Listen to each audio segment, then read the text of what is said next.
Donc mes limites de compétences sont arrivées après ces mondiaux que j'ai gagnés et j'ai préféré en fait arrêter et repasser en gaucher. C'est pour ça que je t'ai recommencé.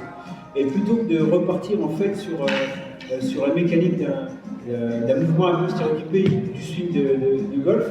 donc j'ai préféré analyser un petit peu les raccourcis sur lesquels je pouvais m'appuyer.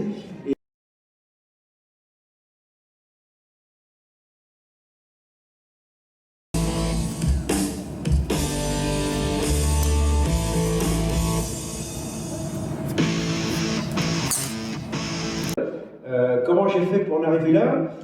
pour me retrouver en fait dans une salle pour développer en fait tout le mouvement. En fait, il s'est trouvé que lorsque j'ai gagné le championnat du monde de match play en senior en 2014, en droitier,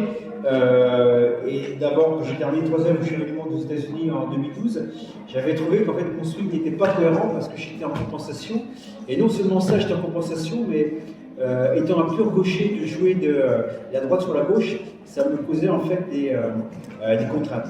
Et non seulement ça, c'est des contraintes, mais à partir d'un certain niveau, j'étais obligé de rentrer dans l'escalade en fait de la musculation outrance pour éventuellement avoir un peu plus de force et envoyer la balle un peu plus loin, et ce qui ne correspondait pas du tout en fait à mon état d'esprit.